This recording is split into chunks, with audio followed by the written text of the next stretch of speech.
I think Dave can put this away. Ireland are through to the quarterfinals of the World Cup. He steps up into the back of the net. Oh, yeah! Rome, here we come. And it's Ireland's day. Yeah! 61 years of waiting. How sweet this moment is.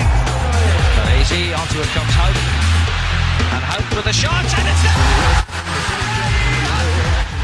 This is 92.5 Phoenix FM. I'm Gary Stewart. And I'm Chris Melia. And this is NSC Live, your weekly sports show from the National Sports Campus, Blanchardstown. So, coming up in this week's show, our focus on sport is Olympic handball, and we'll have the Big Ten with David Lima. We also catch up with Joanne Quirk from the world of horse sports, and we've got a brand new feature which I'm very excited about. We've got Connor's question coming up later on the show.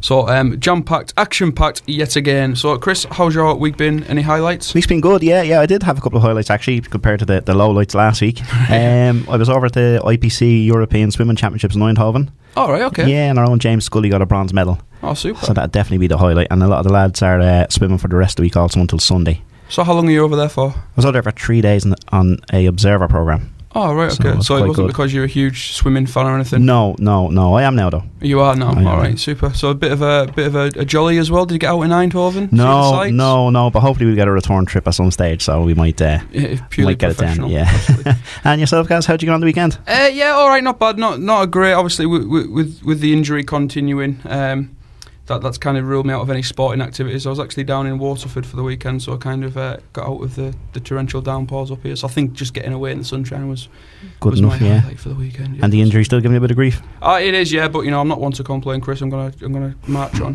How long before you're back on the? Well, I was hoping for this weekend, but back to the doctor later on, and then see what he says. But watch the space. I think it'd be a bit daft, but it's a double header, so I need to get a game at some point. I haven't played enough for a winner's medal yet for the league, so I need to get one more game in. You need to get it, all right. Fill that trophy cabinet. Get you back in the pitch for that. Yeah. What about yourself, Connor? Any highlights from you? Not much. My sport of choice would be mixed martial arts. So there was a big brawl at the face-off between Daniel Cormier and John Jones there during the week. And, not even in the ring. Outside the ring. This is the face-off before, like the press conference in the MGM. Two of them got each other's face, and fists were thrown, and people were falling down. Oh man! If they did that in boxing, they'd be banned. It'd be murder. Yeah. Usually Dana White is the president of the UFC. Is usually in between it, but he left his HR manager there, and he's only about 5'7", and he got tumbled down by 6'2", John Jones, and there was a good old fight, and that's on September 27th. All right. Our man Conor McGregor is going to be on that card as well. He's on the card as well, is he? All right, looks one to watch out for, so yeah. Absolutely. Yeah. Super. So we are joined today, our focus is on Olympic handball, and we are joined with Susan Maloney. Hello everybody. Go on, Susan. So Susan, what's your role with Olympic handball? Well, I'm the operations manager, but it's kind of a very vague title. I do a bit of everything. Bit of a general kind of dog's body, for want of a better phrase. Something like that, yeah. So Olympic handball, tell us a little bit about the sport. Well, the sport has been going a long time, mainly in Europe. It's been there since the 1900s, basically. And it started in Denmark. So it's been ongoing for a long time. It's huge now in Europe. It's probably the second biggest of football for fellas and one of the biggest for women. Excellent. Female sports in Europe. So it is. It's really good.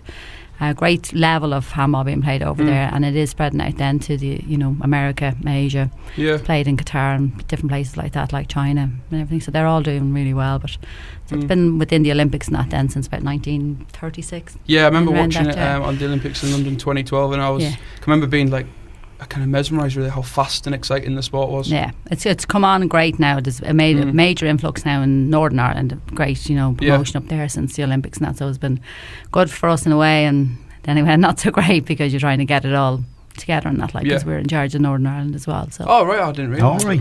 Yeah, we're an All Ireland body. Yeah, super. UK didn't want them, so GB didn't want them. Yeah. So just for the listeners back home. Olympic handball is very different to handball. GAA handball. GAA handball, yeah, okay. So I've never heard of GAA handball. So when I first came over, I was talking about handball and we were getting things going in the camps and what have you. And everyone was, there's no wall. And I was kind of thinking to myself, what do you need a wall for? And it kind of dawned on me there was this GAA handball. So the GAA handball is a bit like squash but without a racket, is that right? You can describe it that way to. And Olympic handball, for the layman on the street, how would you describe that sport if you've never seen it before? It's a team sport. It's a team where you sport. play indoors. It's I'd say indoor soccer without kicking the ball, using your hands, sort of. So like a court area. Yeah, it's a court area about 40 by 20 metres is the size of the court, and you score into a goal. You've got 6 outfield players and 1 goalkeeper, and you can have up to 7 people on the bench, and it's a roll-on, roll-off substitution. So it's fast-paced. Very fast, very fast. Excellent. Very quick. Okay, super. Great stuff. So the sport in Ireland, then how popular is it? Well, it's getting more popular as we're going along. Quite popular in the Leinster region, more so than anywhere else, because unfortunately you've got the GAA to contend with around the countrysides and that as well, like down the country and that. So it's a little bit more difficult to promote it down there.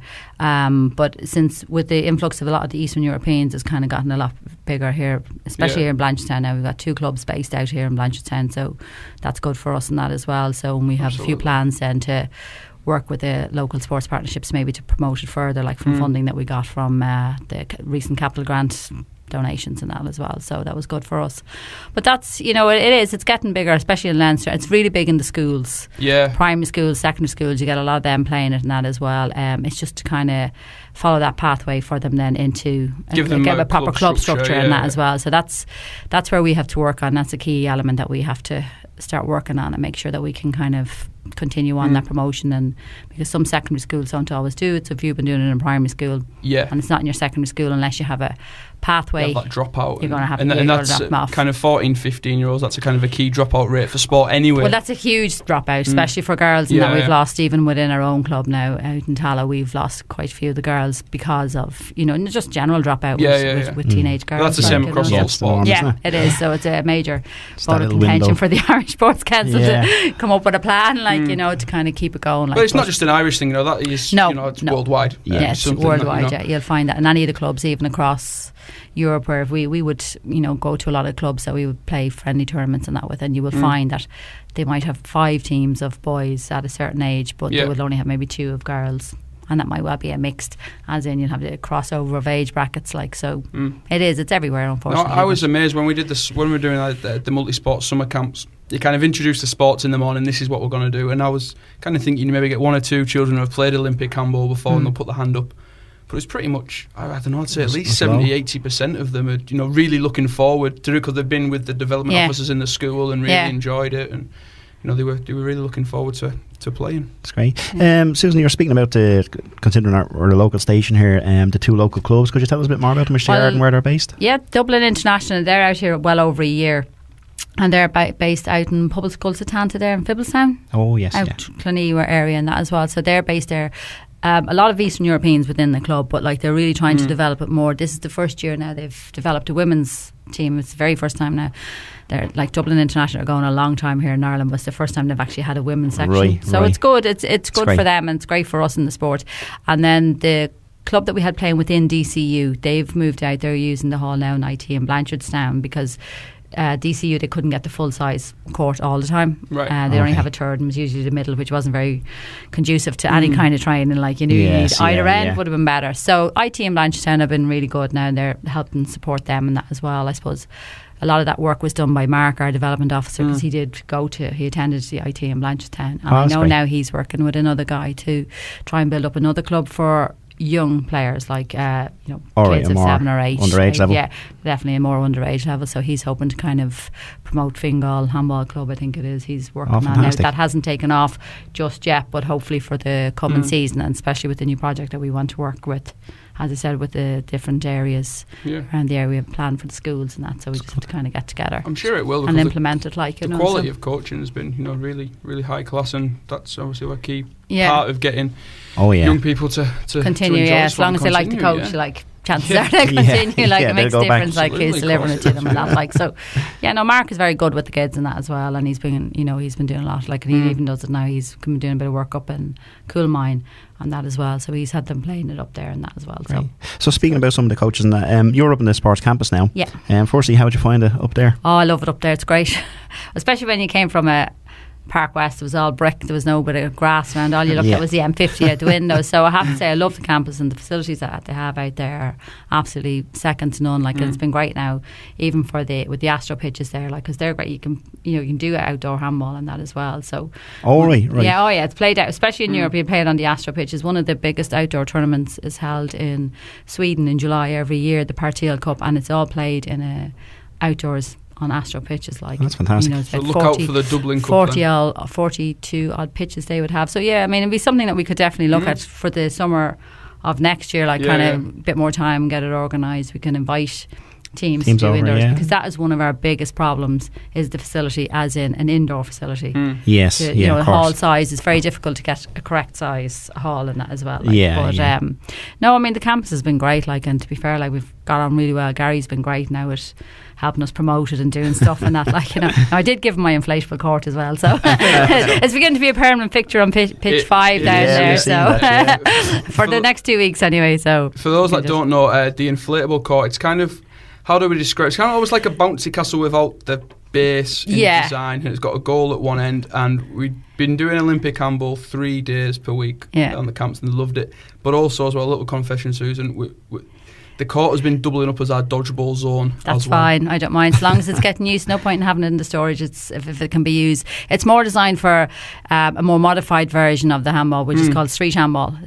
It is more designed for that, because that's the type of thing you could actually play it anywhere. As long as you have a bit of space and you can draw with a chalk wall a goal, and you just rotate around 3 or 4 different players, like, and you just rotate goalies in and out. So it's a little bit more just designed. That was introduced by a couple of Danish coaches. They brought that in, and they came over and did a few coaching courses on the street handball itself. And we had a big event then in Temple Bar. Like, we had a little business thing just there in Meeting House Square in town. So we had a bit of, that was September last year, I think it was. It was really good, just for a couple of the local businesses and that. Like, and good interest. Good. Yeah, great. We had about 10 teams. It was, you had 3 courts in the small area. It'll tell you how small. You don't have to have a big court. Just quick swap around. Like, the kids find it a little bit more difficult to understand that, once they score on you can kind of come out, or if you lose the ball. But the adults kind of, it took them a bit of time to get it as well.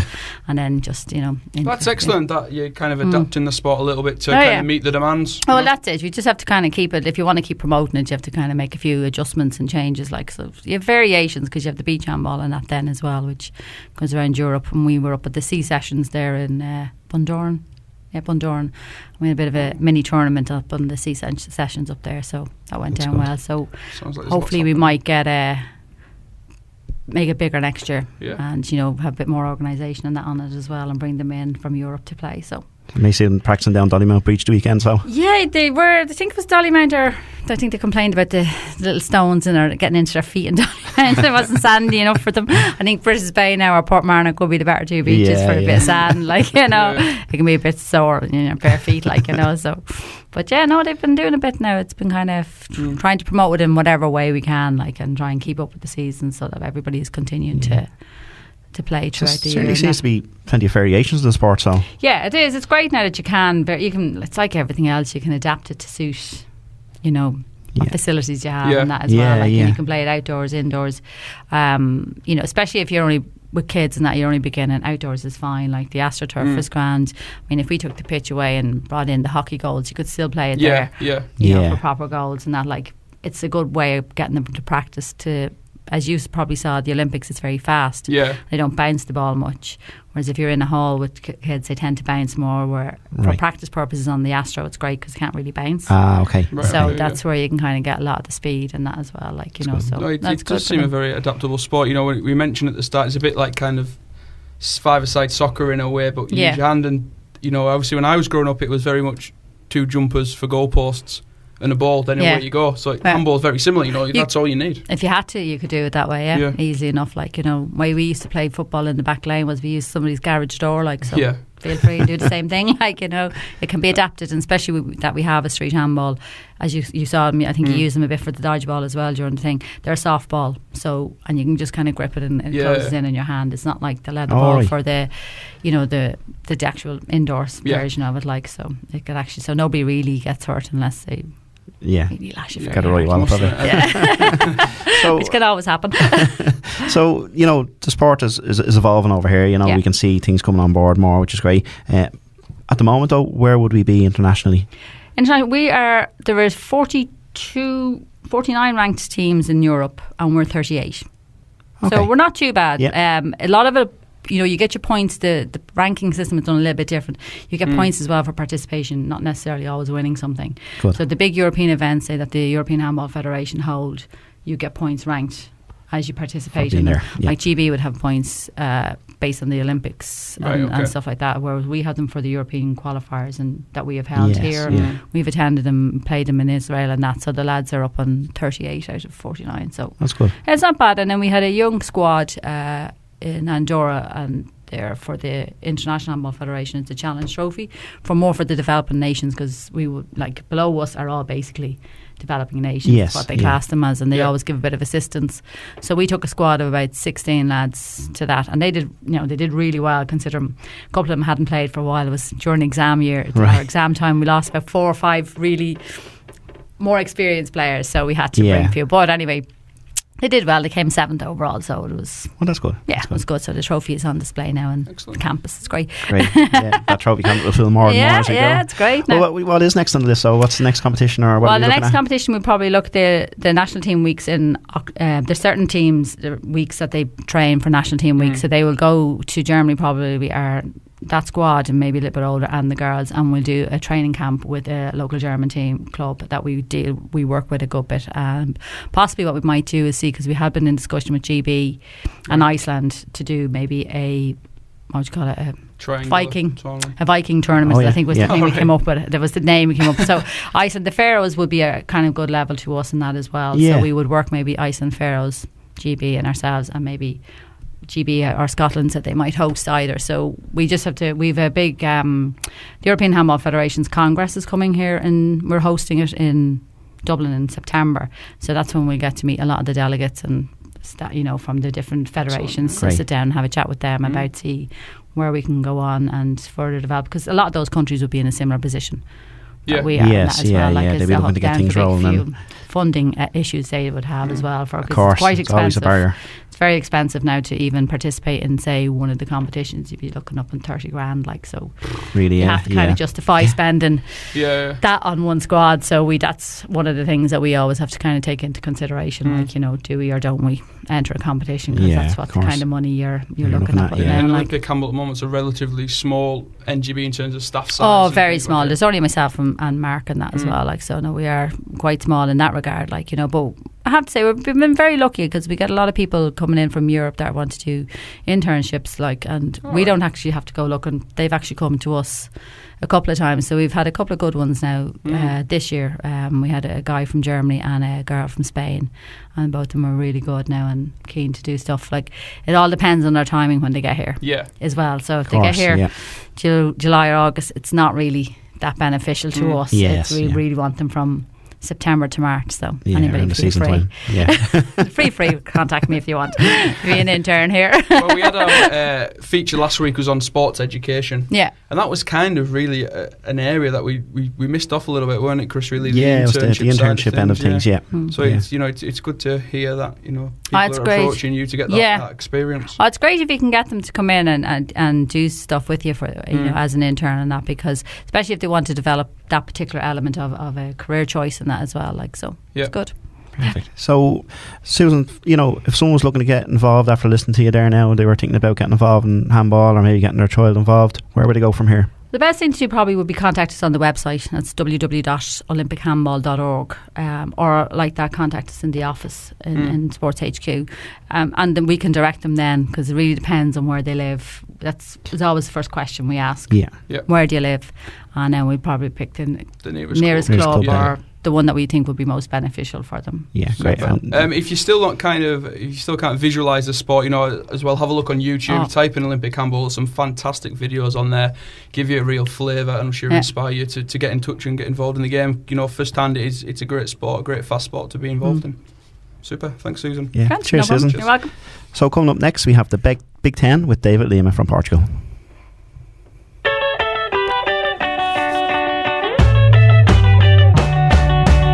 First question is, what's your name? My name is David Lima. And where are you from? I'm from Portugal. Whereabouts in Portugal are you from? From Lisbon in Portugal. From Lisbon, superb. Yeah. What's your event? My event is the 200 metre sprint. 200. And what's your greatest sporting achievement?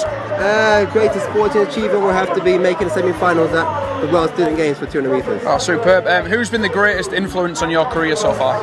My late deceased coach, his name was Roger Walters. He taught me everything I know and he's got me to where I am now. Fantastic. What's been your biggest sporting embarrassment? Biggest sporting embarrassment, I remember telling my little brother first time I was going to go on TV to catch me that I'm going to do well, and ended up full starting. And I lay down on the track like a starship thinking to myself, oh, they're going to see this, aren't they? But yeah, it's good. Superb. Away from athletics, what's your favourite sports team? Who do you support? Away from athletics, well, football. Yeah. And it's Sporting Lisbon. Sporting Lisbon, yeah. Superb. What's your pre-race meal? Pre-race meal, I just go for whatever's meaty. I like comfort eating the night before a race. Yeah. Just feeling comfortable is the best way to walk into it, I think. Definitely. And what's your post-race celebratory drink? Post-race celebratory drink. I know it's going to sound weird, but I like cocktails, so it might be something that tastes sweet, because usually I'm travelling after. Nice mojito or something nice like mojito that. or something Super. like that, yeah, depends on the weather. What's your next ambition in sport? Next ambition is, I like to keep it simple, so like future final ambition would have to be become an Olympian. Yep. But this year I'd like to make the senior European championship squad for 200 metres, yeah. Superb. Cheers, thanks for your time. So another elite athlete added to our Big Ten collection, and great to hear as well from Susan about the handball. Yeah, as we've seen, it's a growing sport here now, and there's a chance to get involved as well.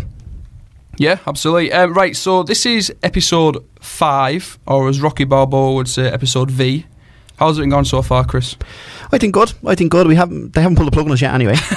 No, so that's always a good sign. Well, I've got some feedback here from the shows, from the listeners, from our I was going to say hundreds and thousands of listeners there, but we'll play it safe and say dozens. The first one is from a Keith Reynolds, and he says he's loving the show, and it's great to hear an insight of what's going on at the National Sports Campus. Good. Exactly what we want from the show. I've got another one here. This is from June in Cumbria. It says, really enjoying the show, son. It's very good to hear your voice. Continue, keep up the good work. As you can tell, that's from me mum. So yeah, it's the feedback's been great. Feedback's so far. been good. Yeah, and we'll keep rolling out. And again, keep giving us your feedback, because it'll only make the show a bit better. Absolutely. So we're joined now with Joanne Quirk, and Joanne is involved with the horse sport arena at the National Sports Campus. How are you, Joanne? I'm good, thank you very much. So it's a big week in the world of horse sport this week. It is, yeah. There's the Dublin Horse Show is on here. It's all systems go. So a lot of people would have been using the National Horse Sport Arena there in Abbottstown for training. Beforehand, there's a big 100 metre by 60 metre all-weather arena, and they also have a grass sort of all-weather arena, which a lot of people use for training, sort of to be top of their game before they come in here to the horse show. So it's been well used this week. It has been well used the last couple of weeks, yeah. Everybody's sort of getting in training, and there's been training clinics on with some of the top showing riders. Katie Jerram was over there 2 weeks ago. Oh, superb. People sort of top tips before they come into the horse show. Excellent. So it's been well used. It's being very well used, yeah. It's very accessible there. It's just in Abbottstown near Blanchard Centre, just off the M50. So people can kind of come in and they can book it by ringing up the National Sports Campus, and it can be rented there by the hour, or sort of mornings or afternoons, whatever. So it's very accessible and it's there to be used. So the people at home that don't know about the horse sport arena, can you describe it for us? What does it look like? It's in a beautiful old wall garden, so it's quite private and quite quiet.